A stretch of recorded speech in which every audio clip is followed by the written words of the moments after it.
Hi అండి అందరికీ ఎలా ఉన్నారు? అందరూ బాగున్నారా? Welcome to my channel Jaya's kitchen and blog. ఎక్కడికో వెళ్తున్నామని అనుకుంటున్నారా ఫ్రెండ్స్? నేను చెప్పాను కదా లాస్ట్ షార్ట్ వీడియోలో అక్క వాళ్ళు ఫస్ట్ టైం విలేజ్ నుంచి సిటీకి అయితే ట్రాన్స్ఫర్ అయ్యారని, అదే షిఫ్ట్ అయ్యారని చెప్పాను కదా. అయితే అక్క కూడా పిలిచిందండి, నాకు తెలియదు ఫస్ట్ టైం కదా. దాదాపు అక్క మ్యారేజ్ అయ్యి 14 ఇయర్స్ అయితే అవుతుంది. 14 ఇయర్స్ తర్వాత ఫస్ట్ టైం సిటీకి అయితే వచ్చారు. బికాస్ ఆఫ్ ఓన్లీ పిల్లల స్కూల్ గురించి, పిల్లల చదువు గురించి వాళ్ళు ఇక్కడికైతే షిఫ్ట్ అయ్యారు. అయితే నాకు అంతగా తెలియదు కదా, నువ్వు వచ్చి పాలు పొంగిచ్చి అవి ఇవి చేసి వెళ్ళు, ఆ తర్వాత నేను చూసుకుంటా అని చెప్తే అక్క కోసం మరీ పిలిచిందని నేను వెళ్ళాను. ఇక్కడ మా పెద్ద బావ 2 పెద్ద పాల ప్యాక్స్ అయితే తెచ్చాడు ఫ్రెండ్స్ పాలు పొంగియడానికి. ఇక్కడ పాలు పొంగడానికి నేను అయితే రెడీ చేసేస్తున్నాను. అంతకంటే ముందు ఇక్కడ దేవుని ఫోటో అయితే పెట్టేసి దేవునికి పూలమాల అయితే వేసేసాము. పూజ కూడా చేస్తుంది అక్క. ఫస్ట్ దీపం వెలిగించి ఆ తర్వాత అగరబత్తులు అలా అయితే వెలిగించింది. ఆ తర్వాత పాలు పొంగిచ్చిన ఆ పాలల్లో సేమియా పాయసం చేసి దేవుని దగ్గర పెట్టాలి కదా, అందుకే ఫస్ట్ పూజ చేసుకొని ఆ తర్వాత పాలు పొంగిచ్చాం మేము. పాలు అయితే చాలా బాగా పొంగాయి ఫ్రెండ్స్. అయితే అందరు అంటూ ఉంటారు, మన సొంత ఇల్లు ఏదైనా పాలు పొంగించాలి, మనం ఉండేది రెంట్కే కదా, పాలు పొంగించడం అవసరమా అని అనుకుంటాం. కానీ అలా ఏం ఉండదండి. సొంత ఇల్లు అయినా కాకపోయినా మనం ఫస్ట్ టైం వెళ్తున్నాం మా ఇంట్లోకి ఉండడానికి కాబట్టి తప్పకుండా పాలు అయితే పొంగించుకోవాలి. అయితేనే మనకు మంచి జరుగుతుంది ఫ్రెండ్స్. నేనైతే ఇక్కడ ఫస్ట్ ఉన్న వాళ్ళందరికీ బొట్టు అయితే పెట్టేస్తున్నాను. మా అత్తమ్మ అండి తను. ఫస్ట్ అత్తమ్మకైతే బొట్టు పెట్టాను. ఆ తర్వాత మా చెల్లికి, అక్కకి, బాబుకి అందరికీ పెట్టాను. పిల్లలైతే చాలా అల్లరి చేస్తున్నారు ఫ్రెండ్స్. వాళ్ళ గోల వాళ్ళదే, మా పని మాకే అయింది ఇక్కడ. ఫస్ట్ సక్సెస్ఫుల్గా పాలు అయితే పొంగించాలి, ఆ తర్వాత మిగతా పని చూద్దామని పాలు పొంగియడానికి ఇక్కడైతే రెడీ చేసుకున్నాము. పాలు అయితే చాలా బాగా పొంగాయి ఫ్రెండ్స్. చూడండి ఎంత బాగా పొంగాయో. నిజానికి పాలు బాగా పొంగితే మన లైఫ్ అనేది ఈ రెంట్ రూమ్లో చాలా బాగుంటుందని అనుకుంటారు, కానీ అలా ఏం ఉండదండి. పాలు పొంగడానికి మన లైఫ్ లీడ్ చేసేదానికి అసలు ఎలాంటి సంబంధం ఉండదు. కాకపోతే మనకు ఒక చిన్న నమ్మకము, మన సాంప్రదాయం కాబట్టి మనం చేస్తాము. పొంగిన పాలల్లోనే సేమియా వేసి పాయసం అయితే చేస్తున్నాను. ఫస్ట్ దేవుని దగ్గర నైవేద్యం పెట్టేసి ఆ తర్వాత అందరికైతే ఇచ్చేసాను పాయసము. మనము అన్నేసి వండినా కూడా ఇంత టేస్ట్ అయితే రాదండి. ఇక్కడ అసలు ఏమి వేయలేదు, సేమియా ఓన్లీ పాలు, చక్కెర, ఈ 3 వేస్తే అయితే ఎంతో టేస్టీగా అనిపించింది మనకు. అదేంటో మరి ఇలాంటి టైమ్స్లో వండితే అలా టేస్ట్ వస్తుందో నాకైతే తెలియదు. నార్మల్గా ఎప్పుడు మనం వండినా కూడా అలా టేస్ట్ రాదు. మనము సేమియాలో అసలు చాలా ఇంగ్రీడియంట్స్ వేస్తాము చెప్పాలంటే, కాజు, బాదం, యాలకులు.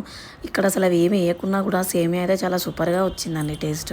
ఫస్ట్ దేవునికి అయితే పెట్టేశాము. ఆ తర్వాత దేవునికి పాయసం పెట్టేసిన తర్వాత అక్క కొబ్బరికాయ కూడా కొట్టింది. ఎందుకంటే నైవేద్యం సమర్పించినాకే మనం కొబ్బరికాయ కొట్టాలి కాబట్టి అక్క కొబ్బరికాయ కూడా మంచిగా కొట్టేసింది. మా హస్బెండ్ అయితే రాలేదండి, బావ అయితే డ్యూటీలో ఉన్నాడు. నేను చెల్లి బండి మీద అయితే వెళ్ళాము.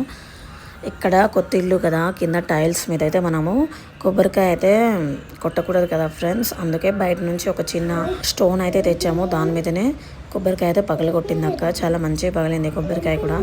కొబ్బరికాయ పగలడంలో కూడా కొంచెం అది ఉంటుంది కదా ఫ్రెండ్స్, నిజంగా కొత్తగా ఇంట్లోకి వెళ్ళినప్పుడు.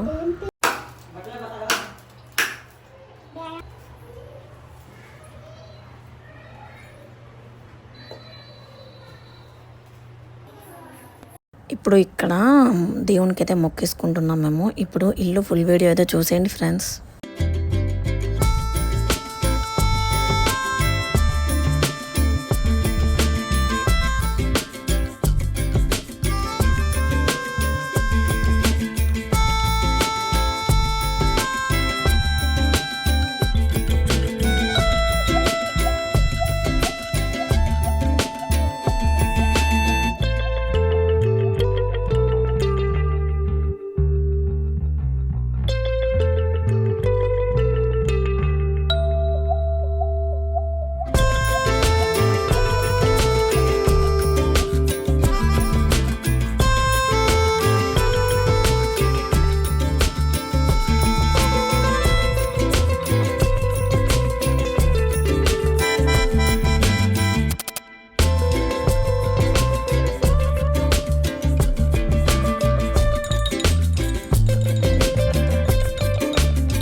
ఫ్రెండ్స్ ఇక్కడ ఇంకా టీవీ అయితే ఫిట్ చేయించలేదు, ఇంకా సామాన్ సరిగా సదరలేదు.